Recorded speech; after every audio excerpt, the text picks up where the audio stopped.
안녕하세요. 40대 중반 애청자 여성이 사연 보내드립니다. 화목한 가정의 외동딸로 태어난 저에게는 꿈이 하나 있었어요. 저희 아버지처럼 좋은 사람을 만나서 행복한 신부도 되고 화목한 가정도 이루고 싶다는 꿈이었죠.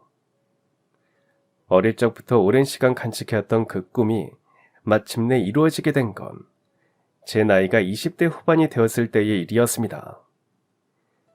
그때 제가 알고 지내던 사람들 중엔 최고의 신랑감이라는 칭찬이 아깝지 않은 남자가 하나 있었는데요. 저는 그 남자에게 먼저 다가설 용기를 내지 못하고 있던 처지였어요. 그 남자는 저랑은 다른 세상을 살아가고 있는 사람처럼 느껴졌거든요. 김민성이라는 이름을 가진 그 남자는 명문대 경영학과를 졸업하자마자 미국으로 유학도 다녀왔고, 유학을 마치고 귀국하자마자 남들이 다들 부러워하는 좋은 직장에 한 번에 취직까지 한 사람이었습니다. 일도 아주 잘하는 편이라서 직장 상사들과 어른들의 총애를 한 몸에 받는 인재이기도 했고요. 당연히 입사 동기들보다 승진도 훨씬 빨리 했고 연봉도 훨씬 많이 받았죠. 그래서 제 주변의 여자들은 그 남자를 좋아하지 않는 사람이 없을 정도였는데요. 하지만 제가 그 남자를 마음에 두게 된 건 조금은 다른 이유 때문이었어요. 제가 그 남자를 좋아하게 된 이유는 마음씨가 너무나도 아름다운 사람이었기 때문이었습니다. 그 남자처럼 모든 것이 완벽한 사람이라면 자기 잘난 맛에 빠져가지고 잘난 체를 하면서 살거나 이기적으로 행동하면서 살 법도 한데, 그 남자에게서 좀처럼 그런 모습은 찾아볼 수 없었습니다. 오히려 잘 익은 벼가 고개를 숙이듯이 매사에 겸손하고 예의 바른 사람이었죠. 그런 그 남자를 멀찍이서 바라보며 저는 매번 이런 생각을 했어요. 저렇게 겸손하고 예의 바른 남자가 가장이 되면 아내를 얼마나 행복하게 해주고 자녀들은 얼마나 반듯하게 키워낼까. 저 남자랑 결혼하는 여자는 참 좋겠다. 하지만 그 남자에 비하면 저는 너무 평범한 여자였습니다. 그 남자랑 저는 다니고 있던 직장부터 차이가 났어요. 그때 저는 언제 폐업할지 모르는 어느 중소기업 마케팅 부서의 직원으로 일하고 있었거든요. 물론 저라고 그 남자를 먼발치서 가만히 바라만 보고 있었던 건 아니었습니다. 저 스스로 더 멋진 여자가 되어서 그 남자에게 다가서기 위해 자기 개발에 힘을 쏟았거든요. 퇴근한 이후의 시간과 주말, 그리고 짬짬이 생기는 여유 시간들을 허투루 낭비하지 않고 학원을 다녔어요. 외국 회사들과의 업무를 원활하게 진행하기 위해서 영어 회화 학원도 다녔고, 업무와 관련된 자격증도 꽤나 많이 취득했죠. 그런 노력 덕분에 저는 아주 큰 수확을 거둘 수 있었습니다. 원래 다니던 회사보다 훨씬 좋은 곳으로 이직을 하게 되었거든요. 놀라운 일은 거기서 끝이 아니었습니다. 세상에나 맙소사. 그 남자가 자기 좋다는 숱한 여자들을 뿌리친 채로 저에게 먼저 다가오지 뭐예요. 그날 그 남자가 저에게 수줍게 말했습니다. 왜 맨날 먼발치에서 바라만 보고 데이트 신청은 안 하시나요? 제가 경란 씨의 데이트 신청을 얼마나 기다렸는데요. 경란 씨가 저를 바라보고 있던 시간만큼 저도 경란 씨를 바라보고 있었는데, 저 말고도 민성 씨 좋다는 여자들 참 많잖아요. 그런데 왜 다른 여자들을 다 제쳐두고 저를 지켜보고 계셨던 거예요? 제가 경란 씨를 마음에 품게 된 건 경란 씨의 성실한 모습 덕분이었어요. 힘든 직장 생활하면서 자기 개발에 힘쓰기가 쉽지 않은데 경란 씨는 그 힘든 일을 해내셨으니까요. 그건 순전히 민성 씨 덕분이에요. 저도 민성 씨처럼 멋진 사람이 되고 싶어서 영어 회화 학원도 다니고 자격증 공부도 시작했던 거거든요. 우와, 그게 정말이세요? 실은 저도 경란 씨를 지켜보면서 스스로를 많이 반성했거든요. 세상에 완벽한 사람은 없는 법이지 않습니까? 저도 얼마 전부터 한동안 꽤나 나태해져 있었어요. 스펙도 쌓을 만큼 쌓았겠다. 직장이랑 사회에서 자리도 제대로 잡았겠다. 굳이 힘들게 더 노력하면서 열심히 살 필요 없겠다는 생각이 들었거든요. 그러다 보니까 매사에 건성건성으로 지내기 시작했고요. 그런 제 생각이 틀렸다는 걸 깨닫게 해준 사람이 바로 경란 씨였어요. 매일 조금씩 성장해 나가는 경란 씨의 모습을 보면서 잠시나마 나태해졌던 스스로를 반성했고, 저도 다시 예전처럼 성실하게 살아야겠다고 다짐했거든요. 참 놀라운 이야기였습니다. 저희는 당사자인 저도 모르는 사이에 서로가 서로에게 아주 긍정적인 영향을 끼치고 있었으니까요. 심지어 그 남자는 저를 지켜보며 이런 생각까지 들었다고 말했어요. 경란 씨를 지켜보는 내내 자꾸만 이런 생각을 하게 되더라고요. 경란 씨처럼 반듯하고 성실한 여자의 남편은 얼마나 행복할까. 경란 씨랑 결혼하는 남자는 참 크게 복받은 거다. 그러니까요, 경란 씨, 저랑 결혼을 전제로 진지하게 만나보지 않겠어요? 맞아요. 그때 저희는 서로를 최고의 배우자감이라고 생각하고 있었습니다. 마침내 각자의 마음을 확인한 저희는 짧지만 진지한 연애 끝에 결혼식을 올리고 부부가 되었는데요.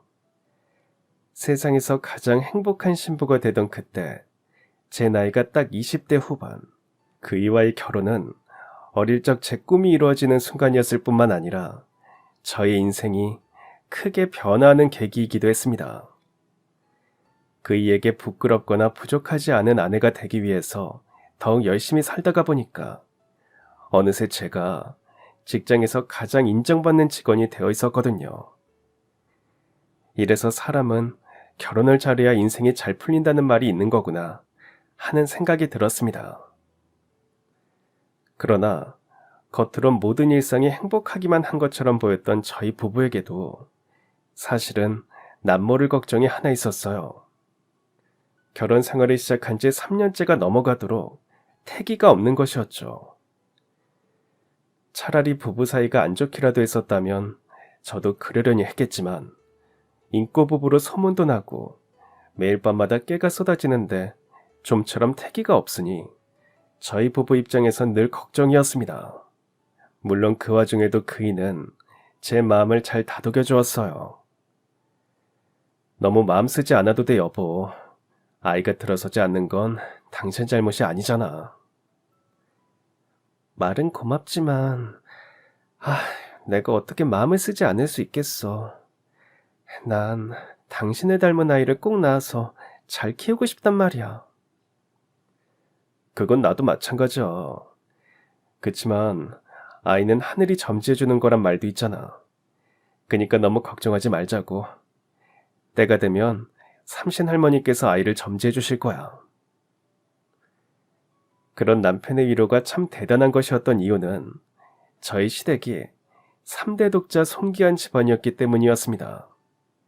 심지어 그이는 차종손이었고요. 당연히 그이 입장에선 얼른 아이를 낳아서 가문의 대를 잇고 싶었겠지만 태기가 없는 저를 전혀 닥달하지 않고 오히려 위로를 해주었으니 저로서는 그보다 더 고마운 위로가 없더라고요. 하지만 시부모님은 조금씩 마음이 급해지는 눈치였어요. 아이는 때가 되면 들어설 테니 너무 부담 갖지 말라고 말씀하시면서도 표정은 밝지가 않았어요. 하필이면 그러고 있던 도중에 제 몸 상태마저 갑자기 안 좋아지기 시작했습니다. 원래는 호리호리한 체격이었는데 갑자기 살이 찌기 시작했고 특별히 힘든 일을 한 것도 아닌데도 자꾸만 피곤해지고 졸음이 쏟아지기 시작했어요. 그래서 저는 회사에 반차를 내고 내과에 검사를 받으러 갔는데요. 내과 의사 선생님께서 뜻밖의 말씀을 해주시더라고요. 아무래도 병원을 잘못 찾아오신 것 같습니다. 내과가 아니라 산부인과를 가보셔야 할 것 같아요. 그때까지만 해도 저는 제가 산부인과에서 주로 다루는 여성 질병에 걸렸을 거라고만 생각했고 치료 시기라도 놓쳤다간 불임이 될 수도 있을지도 모른다는 괜한 걱정에 급하게 산부인과로 달려갔는데요. 산부인과 진료를 마친 저는 엉엉 울면서 집으로 돌아갔습니다. 그런 제 모습을 본 남편이 기겁을 하더라고요. 왜 그래? 병원 간다더니 왜 울면서 들어와? 혹시 안 좋은 진단이라도 받은 거야? 의사 선생님이 다음에 병원 올 땐 아이 아버지랑 꼭 같이 오래. 당신 드디어 아빠 됐어. 그날 제가 받은 산부인과 진단은 임신 4주차였고 얼마 뒤 초음파 검사를 통해 아이와 처음 만나게 된 저희는 감동의 눈물을 흘리며 그동안의 마음고생을 모두 털어내었죠. 시부모님께서는 한술 더 뜨셨어요. 벌써부터 육아용품은 뭐가 좋을지, 아이의 베네저고리와 신발은 뭐가 예쁜지 행복한 고민에 빠져들었거든요. 또한 그 무렵 집 밖에서도 기쁜 일이 하나 생겼습니다. 제가 임신 진단을 받고 얼마 뒤에 회사에서 승진 대상자로 선발이 되어 인터넷 마케팅 부서의 책임자로 발령을 받았거든요. 그래서 저희 부부는 태명을 엄마의 승진 소식까지 한꺼번에 가져다준 아이란 뜻에서 복덩이라고 지었고, 또 그날 저희 부부는 새끼손가락을 걸고 약속했습니다. 사랑하는 복덩이를 건강하게 잘 낳아서 잘 키우자고 말이죠. 그러나 사람 일이라는 게 알다가도 모르겠더라고요.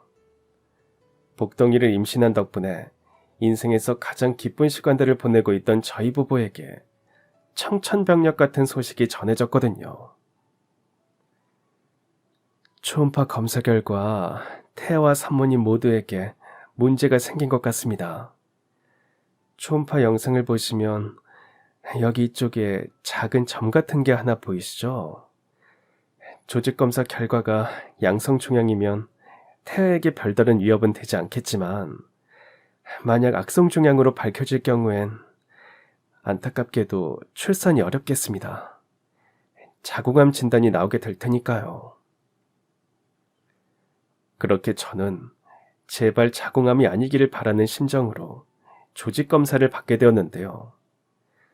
제가 임신한 상태여서 조직검사를 받는 것도 쉽지만은 않은 일이었습니다. 자궁에 있는 혹을 직접 떼어내서 조직검사를 할 수가 없는 상황이었거든요. 그나마 다행이었던 건 의학이 많이 발전해서 직접 조직을 떼어내지 않더라도 뱃속에 자리 잡은 종양이 별 문제없는 물혹인지 아니면 암조직인지를 확인할 수 있었다는 점이었는데요. 다행이었던 일은 거기서 끝이었습니다. 검사 결과 자궁암 초기라는 사실이 확인되었거든요. 자연스럽게 저는 선택의 기로에 놓이게 되었습니다. 복덩이를 포기하고 항암 치료를 시작하던가 아니면 제 목숨을 바치는 한이 있더라도 우선 복덩이를 출산하던가 둘 중 하나를 선택해야만 했죠. 물론 처음에 저는 당연히 복덩이를 출산하는 쪽을 선택하려고 했습니다. 엄마로서 지극히 당연한 행동을 하려고 했었던 거죠. 하지만 알고 보니 저에겐 아무런 선택권도 없는 상황이더라고요. 자궁에 자리 잡은 암세포가 태아에게 나쁜 영향을 끼치기 시작하는 바람에 복덩이에게 이미 뚜렷한 유산 조짐이 보이기 시작했기 때문이었습니다. 그럼에도 저는 아이를 포기할 수 없었어요. 세상 어느 엄마가 자식의 목숨을 포기할 수가 있겠냐고요. 그래서 저는 의사 선생님들께 제 목숨은 어떻게 돼도 좋으니 제발 아이만은 살려달라고 애원했지만 죄송하단 대답만 돌아올 뿐이었고, 그런 상황을 견디지 못한 그이가 결국 며칠 내내 저를 뜯어말리기 시작했습니다. 당신이랑 우리 복덩이를 둘 다 살릴 수 있는 방법이 있다면 악마한테 내 영혼을 팔아서라도 그렇게 해주고 싶어. 근데 지금은 그런 상황이 아니잖아. 그래서 나더러 아이를 포기하라고? 세상 어느 엄마가 본인 목숨을 자식 목숨보다 우선시할 수가 있는데.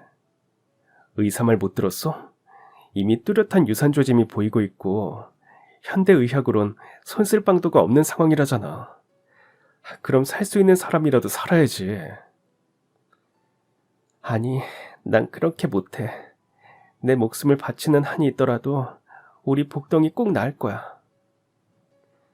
그러다 당신까지 잘못되면 자식이랑 안사람을 한꺼번에 잃어버린 나는 앞으로 어떻게 살라고. 당신의 선택을 말리지 못했던 죄책감을 나더러 어떻게 감당하라고. 제발 내 생각 한 번만 해주라.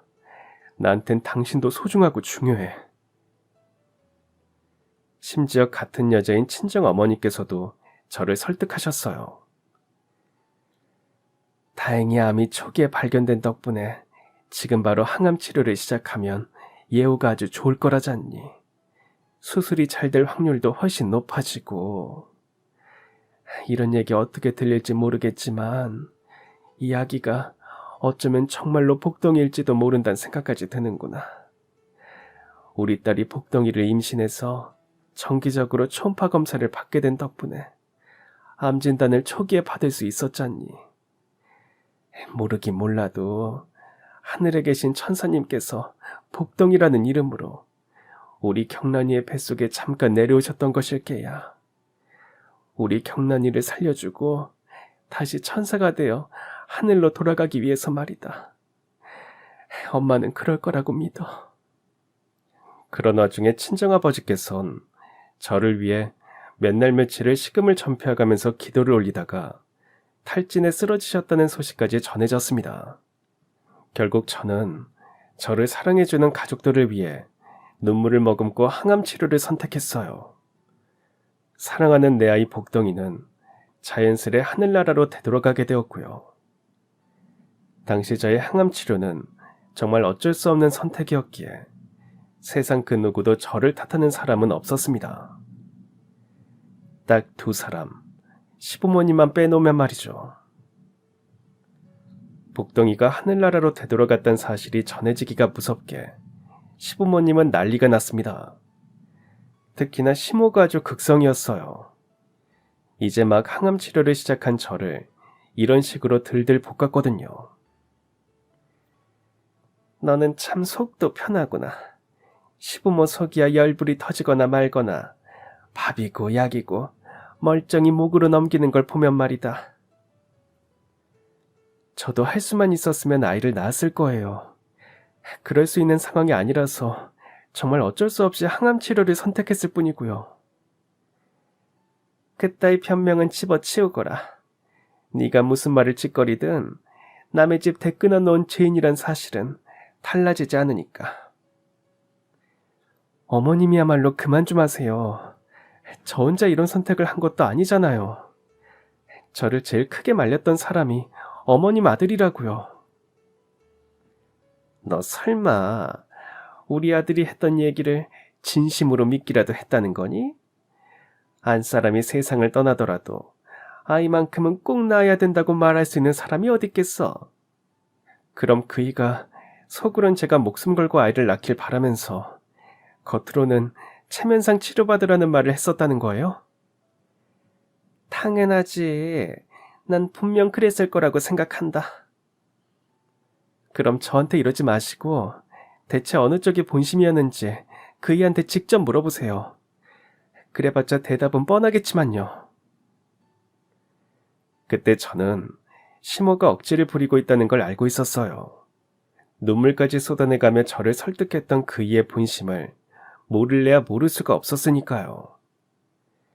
하지만 시모는 저희 남편이 체면상 거짓말을 했던 거라고 진심으로 믿는 눈치였습니다.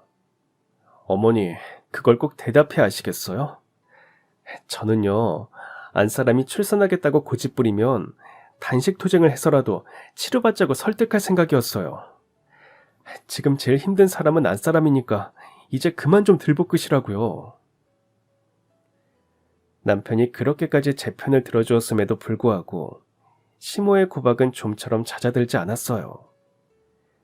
외동아들의 눈치가 무섭긴 했던 모양인지 그이의 시선을 피해서 몰래 저를 못살게 굴었고 대체 무슨 수로 아들을 구워 삶았길래 둘도 없던 효자였던 녀석이 부모도 몰라보는 바보 천치가 되어버렸냐는 둥, 집안의 며느리가 아니라 구미호 불려시를 들였다는 둥, 폭언이 말도 못할 지경이었죠. 그러는 바람에 제 몸 상태가 확 나빠져 버렸습니다. 마음 편히 항암 치료를 받아도 모자란 상황에 시모의 폐악질로 인한 스트레스가 이만저만이 아니었으니까요. 그러다 결국 시모가 사달을 내고야 말았습니다. 암 수술을 앞두고 있던 저에게 웬 종이 한 장과 인주를 내밀면서 이렇게 말하더라고요. 지금부터 내가 불러주는 대로 받아쓰고 지장도 찍거라. 어머님 설마 지금 저더러 각서를 쓰라는 건가요? 당연하지. 우리 아들 월급에서 치료비 10원 한 푼 가져가지 않겠다고 약속만 해주면 돼. 어머님, 진짜 해도 너무하시네요. 수술을 앞두고 있는 환자한테 꼭 이렇게까지 하셔야겠냐고요. 너가 내 입장 한번 대봐. 나랑 똑같은 생각 안 하나? 암 치료비가 한두 푼 드는 것도 아니고 애도 못 낳은 며느리 병원비를 내 아들 통장에서 가져다 쓰는 꼴을 어떻게 가만히 지켜보겠느냐고. 난 그 꼴 절대로 못 보니까 얼른 각서 쓰고 지장 찍어. 나 참 기가 막혀서 정말. 암 치료비는 그동안 제가 모은 돈이랑 보험으로 충분히 해결할 수 있어요. 그래? 그럼 이참에 우리 아들이랑 깔끔하게 이혼하는 게 어떻겠니? 애 못 낳는 며느리 소박 놓는 건 우리네 전통이기도 하고. 한참 그러고 있는데 마침 병실로 들어온 그이가 시모의 막말을 듣고 분노를 터뜨렸습니다. 어머니, 일전에 분명 말씀드렸잖아요. 이 사람 좀 그만 들볶으라고. 으이그, 그러는 너야말로 정신 차려 이거사. 넌 송기한 3대 독자 가문의 차종손이야. 안 사람이 애를 못 낳는 몸이 되었으면 하루라도 빨리 새장가 들어서 가문의 대를 이을 생각을 해야지. 그러자 그이는 두말 않고 입원실 인터폰을 집어들더니 이렇게 말했습니다. 경비실에 말씀 좀 전달 부탁드립니다. 불청객이 찾아와서 환자의 안정을 방해하고 있으니까 제 안사람 앞에서 최대한 빨리 치워달라고요. 이에 시모는 저희 남편에게 정신 차리라며 노발대발했지만 그이는 시모를 거들떠도 보지 않았습니다. 잠시 후 병원 측 직원들이 찾아와 시모를 거의 짐짝 채우듯이 들쳐업어서 내쫓아 버렸는데요. 그이의 분노는 거기서 끝이 아니었습니다. 시모를 병원 블랙리스트에 등록시켜서 제 주변에 얼씬조차 할 수 없도록 조치를 취해 주었거든요. 그리고는 아무도 없는 비상계단에 홀로 주저앉아 반나절을 꼬박 흐느껴 울었습니다. 그날 그이가 흐느끼는 소리를 몰래 훔쳐들으며 저는 속으로 생각했죠. 그이가 저희 두 사람 모두를 위한 선택을 내릴지도 모른다고. 그랬던 저의 짐작은 며칠 뒤 정확하게 맞아떨어졌습니다. 며칠 내내 고민만 하느라 해숙해진 그이가 아주 조심스럽게 이렇게 말했거든요. 아무래도 우린 여기서 헤어지는 게 맞는 것 같아. 며칠 내내 그 고민을 했던 거구나. 우리 둘 모두를 위해서 내린 선택이고. 여보가 계속 내 곁에서 지내게 된다면 우리 엄마 때문에 겪었던 험한 일들이 자꾸만 떠오를 테니까. 사랑하는 당신이 그렇게 사는 모습을 지켜보는 건 나한테도 힘든 일이 될 건 뻔하고, 우리가 헤어지지 않고 지금의 문제를 해결할 수 있는 방법은 우리 엄마가 개가천선하는 것뿐인데, 당신도 알다시피 반성하고 변할 사람이 아니잖아. 결국엔 어떻게 해서든 당신이랑 내 사이를 갈라놓으려고 들 거야. 가뜩이나 몸도 성치 않은 당신이 그런 상황에 처하도록 내버려둘 순 없어. 다만 그이는 당장 이혼 서류를 작성하자고 하진 않았습니다. 제가 암수술을 잘 받고 건강을 어느 정도 회복한 다음에 협의 이혼을 해주려고 했을 뿐이었죠. 그이는 이미 이별을 결심한 순간마저도 남편 노릇에 최선을 다하고 싶었던 겁니다. 그런 마음을 너무 잘 알고 있었던 저는 결국 그이의 뜻에 동의해 주었어요. 결혼이라는 게 부부 사이만 원만하다고 해서 유지될 수 있는 게 아니더라고요.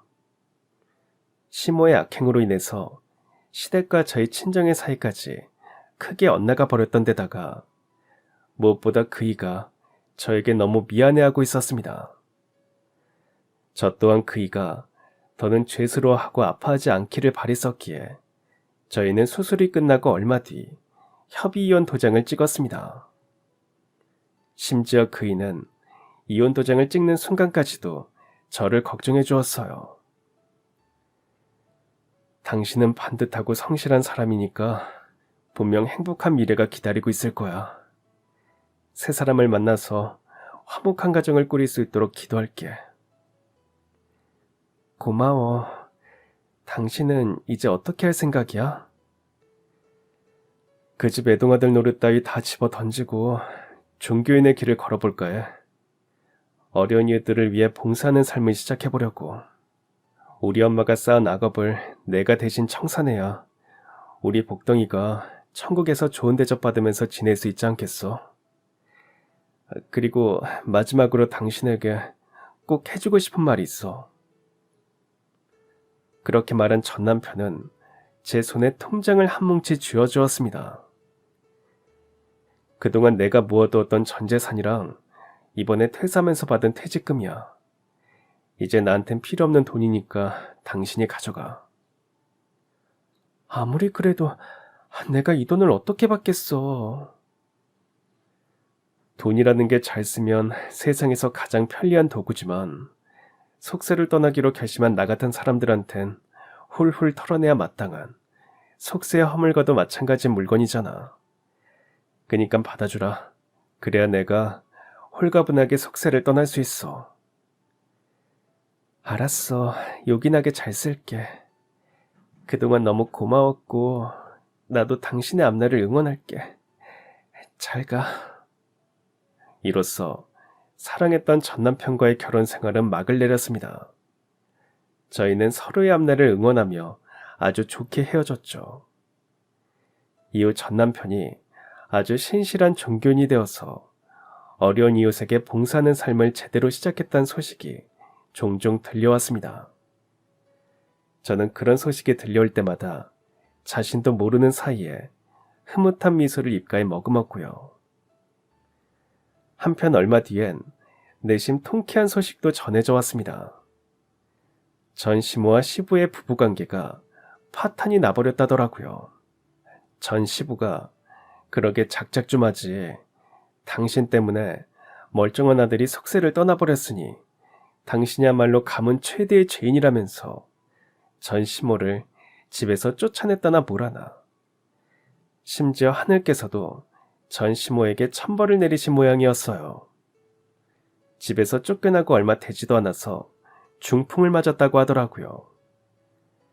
전 시모는 졸지에 반신불수가 되었지만 성격 고약한 노인네를 보살피려고 하는 사람은 아무도 없었죠. 심지어 외동아들인 전 남편마저도 그 사람은 이제 내 부모 아니라면서 반신불수 시모를 외면했다고 하고요. 결국 전 시모는 자기 인생 자기가 말아먹은 꼴이 되어버렸고 전 시댁 또한 몰락해버리기는 마찬가지인 꼴이었습니다. 차 종손이 종교인이 되는 바람에 결국 대가 끊겨버린 셈이었으니까요. 이처럼 전 시댁이 몰락의 길을 걷는 동안 암 완치 판정도 받고 직장에도 복직한 저는 이전보다 훨씬 잘 나가는 삶을 살기 시작했습니다. 직장에 복직한 지 얼마 지나지 않아서 저희 회사에 큰 위기가 닥쳐왔는데요. 저는 그 위기를 기회로 바꿔내었어요. 저희 부서가 담당하고 있는 인터넷 쇼핑몰 사업을 다른 회사에 헐값에 넘길 예정이라고요? 어쩔 수 없이 그렇게 됐어. 자네가 휴직계를 내고 치료를 받는 동안에 회사 사정이 꽤나 어려워졌거든.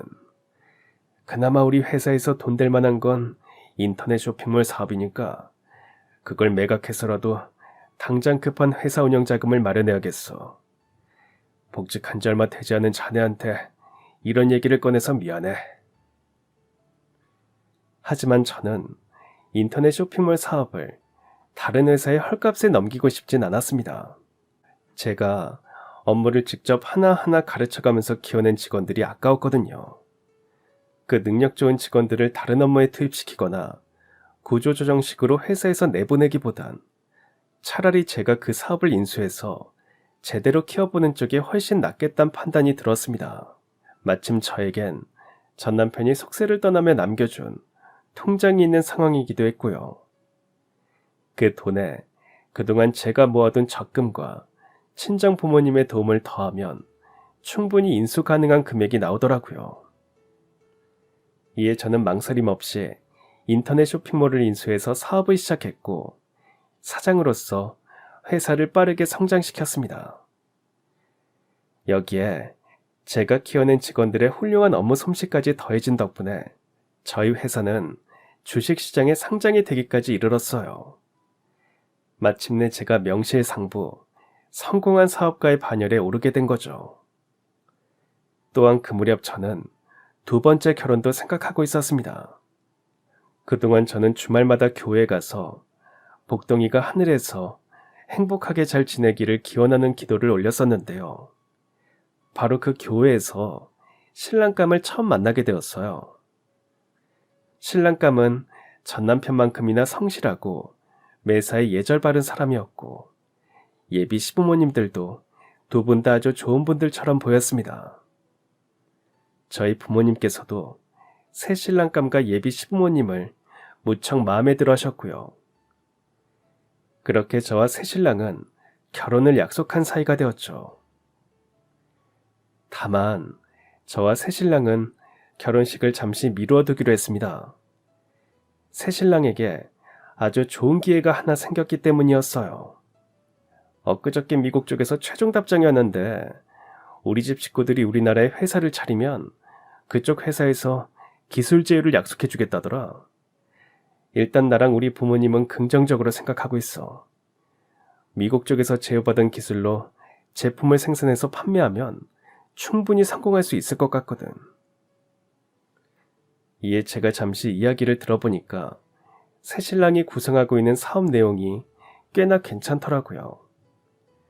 무엇보다 뛰어난 기술력을 가지고 있는 미국 쪽 회사에서 새신랑이 창업하게 될 회사와 기술 제휴를 맺기로 했다는 점이 아주 큰 이점이었습니다. 확실한 기술력이 확보된 이상 국내 기반만 잘 다지면 충분히 승산이 있는 사업이었거든요. 그래서 저는 새신랑과 예비시댁의 사업을 응원해 주었고 새신랑은 본격적으로 사업을 시작하기 위해 바쁜 날들을 보내기 시작했습니다. 국내 생산 계약을 맺을 공장을 알아보기 위해 먼 지방으로 출장을 가는 일이 잦아졌거든요. 그러다 보니까 예비 시부모님을 챙기는 일은 자연스레 예비 며느리인 제가 도맡게 되었는데요. 그러던 어느 날 예비 시부모님께서 저녁 식사를 같이 하자면서 저를 꽤 고급 레스토랑으로 부르시더라고요. 마침 그날도 새신랑은 지방으로 출장을 떠나 있던 참이었기에 저는 부득이 혼자서 식사 자리에 참석했습니다. 뭐 굳이 따지자면 저는 이미 결혼이 예정된 예비 며느리였고 그분들은 예비 시부모님이었기에 제가 혼자 식사 자리에 참석한 건 이상한 일까지는 아니었어요. 하지만 그날따라 예비 시부모님 분위기가 조금 이상하더라고요. 중요하게 할 이야기가 있는 사람들처럼 제 눈치를 계속해서 살피셨거든요. 아니나 다를까 예비 시아버님이 조심스럽게 이야기를 꺼내셨습니다. 실은 새아가한테 부탁할 게 있어서 이렇게 일부러 식사 자리를 만든 거란다. 기왕 이야기를 시작했으니까 단도직입적으로 말하마. 국내에서 생산을 담당해줄 공장을 확보하자니 정작 사업 자금이 많이 부족한 상황이야. 투자를 약속했던 사람이 갑자기 파투를 내버렸거든. 미국 쪽에서 아무리 좋은 기술을 전수해주면 뭐하겠어. 우리 쪽에서 공장을 확보하지 못하면 애당초 시작조차 되지 못하는 사업인데. 바로 그때였습니다. 제가 대답을 하려는 찰나에 위생 마스크를 쓴 남자 직원이 음식 접시를 서빙하고 호련히 되돌아가더라고요. 저는 그런 직원이 왠지 낯이 익어서 시선이 끌려버렸고 그 와중에도 예비 시아버님은 꿋꿋하게 말씀을 이어갔습니다. 여간 그래서 말인데 우리 새아기가 사업 자금을 좀 투자해주면 어떻겠니? 그냥 달라는 것도 아니야. 새아기가 투자금을 내어주면 투자금만큼 회사의 지분을 너에게 넘겨주마. 그다지 특별할 것 없는 평범한 이야기였습니다. 투자금을 내어주면서 회사의 지분을 매입하는 방식은 아주 흔한 것이었으니까요. 하지만 이번에도 저는 대답을 하지 못했어요. 문제의 그 남자 직원이 주문하지도 않은 물을 가져다 주고 가버리는 통에 대답을 방해받았거든요. 물론 이번에도 역시나 예비 시아버님은 계속해서 말씀을 이어가셨습니다. 아직 결혼식만 안 올렸다 뿐이지. 어차피 우린 이미 한 가족이나 다름이 없는 사이니까 가족 사업에 도움을 준다는 생각으로 투자금을 내어주면 될 것 같은데 새아가 생각은 어떠니? 하지만 저는 또 대답하지 못했습니다. 계속해서 같은 남자 직원이 저희 테이블 주위를 얼쩡거리는 통에 제 신경이 온통 그쪽으로 쏠려 있었기 때문이었죠. 그 와중에 그 직원에게서 저는 왜 자꾸만 익숙한 느낌을 받았던 건지, 혹시 저랑 안면이 있는 사이였나 싶더라고요. 그래서 저는 예비 시부모님께 양해를 구하고 그 직원에게 우리 어디서 본 사이냐는 질문을 하려고 했는데요. 저랑 눈이 마주치던 바로 그 순간 그 직원이 마치 얼굴을 감추려는 사람처럼 고개를 푹 숙이더니만 그 길로 급하게 자리를 떠버렸습니다.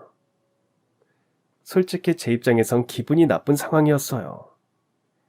그 직원과 제가 안면이 있는 사이고 아니고를 떠나서 예비 시부모님과의 저녁 식사 시간을 방해받은 셈이었으니까요.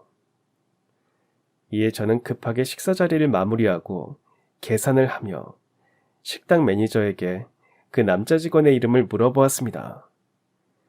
그 직원의 이름을 알아야 나중에라도 식당 측에 정식으로 항의를 할 수 있을 테니까요. 그런데 매니저님이 알려주신 그 남자의 이름은 제가 너무 잘 알고 있는 사람의 것이었습니다. 고객님의 테이블 서빙을 담당하셨던 분 성함은 김민성입니다. 김민성이라고요? 네, 맞습니다. 어쩐지 자꾸만 낯이 익고 익숙한 느낌이 들더니만 그 남자 직원은 저의 전남편이었던 것이었습니다. 그런 사실을 알게 된 저는 머릿속이 복잡해졌어요. 종교의 귀의에서 봉사하는 삶을 살고자 했던 그 사람이 왜 식당에서 서빙을 하게 되었는지 걱정되고 궁금했거든요. 이에 저는 이혼 후 딱 8년 만에 전남편의 휴대폰으로 전화를 걸었죠. 아까 저녁에 말이야, 식당에서 나를 알아본 거 맞지? 알아보고 일부러 내 앞에 왔다 갔다 한 거지? 맞아. 당신을 알아본 것도 맞고 일부러 알짱거린 것도 맞아. 예비 시부모님이랑 저녁 식사를 하고 있는 자리 같길래 일부러 아는 척 안 한 거야. 근데 당신은 그걸 알면서 왜 굳이 내 앞을 서성거렸던 거야? 종교의 귀의에서 속세를 떠났던 사람이 왜 식당에서 아르바이트를 하고 있었던 거고, 돈 때문에 아르바이트를 하고 있었던 게 아니라 그 식당 사장님이 내가 활동하는 봉사단체에 여러모로 도움을 많이 주시는 분이거든. 얼마 전에 무상급식 행사도 열어주셨고, 그래서 보답도 해드릴 겸 일손을 돕고 있었어. 당신 앞에서 서성거렸던 이유는 예비 시부모라는 사람들이 당신한테 무슨 이야기를 하는지 직접 확인하고 싶었기 때문이고, 일단 제일 중요한 이야기부터 해줄게. 그 결혼 절대로 하지 마. 당신 지금 결혼과 가족관계를 빙자한 사기극에 말려들고 있는 거야. 그날 전 남편이 들려준 내막은 이랬습니다. 명문대 경영학과를 다니던 시절 전 남편에겐 친한 남자 동기가 하나 있었다고 합니다. 단순히 동기랑만 친했던 것이 아니라 그 집 부모님이랑도 안면이 있었다고 해요. 동기네 집에서 같이 시험 공부를 했던 일이 몇 번 있었거든요. 문제는 대학교 졸업 이후 그 동기랑 부모님이 같은 날에 같은 죄목으로 징역살이를 하게 되었다는 점이었습니다. 갑자기 그게 무슨 소리야? 뜬금없이 징역살이 얘기가 왜 나와?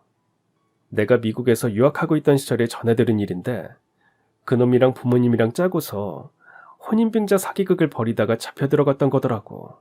젊은 나이에 과부가 되는 바람에 외로운 신생 교수님이 한 분 계셨었거든.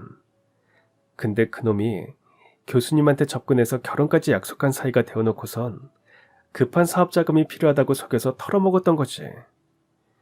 더 중요한 건 그 집 부모님도 한통속이었단 점이야. 교수님한테 사업 자금을 투자해달라고 직접 부탁한 사람이 바로 그 녀석네 부모님이었으니까. 그러다 결국 사기죄로 체포되어서 징역살이를 하게 되었던 거고. 방금 그 얘긴 내가 오늘 겪었던 일이랑 너무 비슷한데? 비슷한 정도가 아니라 그 사람들이 너한테 똑같은 수법을 시도하고 있는 거야. 서빙하면서 내가 직접 들은 이야기가 있으니까 확실해. 네, 맞습니다. 새신랑과 예비 시부모님, 아니 그 몹쓸 작자들은 혼인빙자 사기꾼들이었던 것이었어요. 과거에 저질렀던 수법 그대로 결혼과 예비가족 관계를 핑계로 저의 주머니를 털어먹기 위해 일부러 접근을 했던 거죠. 그나마 다행이었던 건 전 남편이 그들의 얼굴을 알아보았다는 것이었습니다. 그래서 당신한테 연락을 하려고 하던 참이었어. 사기극에 휘말리지 말라는 경고를 꼭 해주고 싶었거든. 당신은 이혼으로 내 삶을 한번 구원해주더니 이번에도 나를 구해주는구나. 당신한테 전화하기를 참 잘했어. 당연한 일을 했을 뿐인데 뭐. 여하간 이제 어떻게 대처할 생각이야? 당연히 파혼해야지. 일단 그 전에 꼭 해야 되는 일이 하나 있기는 해. 나 말고도 다른 여자들이 속아 넘어가는 일이 생기지 않도록 결혼 빙자 사기극의 뿌리를 제대로 뽑아내버리려고. 그쪽에서 예비 시부모라는 신분을 이용했으니까 나도 예비 며느리라는 신분을 제대로 이용해 먹으려고. 사기극에 속아 넘어간 사람처럼 행세하면서 투자해 줄 테니 사업계획서를 보내달라고 이야기할 작정이야. 그것만큼 확실한 증거는 없을 테니까. 이후 저는 그 계획 그대로를 실천에 옮겼습니다. 그들의 사업에 투자를 해줄 것처럼 행세하면서 투자를 제대로 크게 해주려면 사업계획서라도 한번 봐야 하지 않겠냐고 말했죠. 그러자 예비 시부모는 흔쾌히 사업계획서를 보내주었는데요. 제가 그 사업계획서를 가지고 찾아간 사람은 다름 아닌 전 남편이었습니다. 전 남편이 원래 다니던 회사가 국내 굴지의 투자 컨설팅 회사였고 그 중에서도 전 남편은 특출난 투자 컨설턴트였거든요. 결혼 빙자 사기극의 실체를 파악해낼 사람으론 전 남편이 제격이었죠. 역시나 전 남편은 모든 진실을 단 며칠 만에 파악해내었습니다. 확실해, 이 사업계획서는 가짜야. 이 사업계획서가 제일 크게 내세우고 있는 게 미국에 있는 회사랑 기술제휴 협약을 맺었다는 점이잖아. 그런데 문제는 제휴를 맺은 그 회사부터가 실체가 없는 유령 회사더라고. 만약 진짜 회사라면 최소한 정기적으로 회계감사를 받은 내역까지 외부에 공개가 되어 있어야 하거든. 그치만 아무리 찾아봐도 그런 자료는 존재하지 않더라.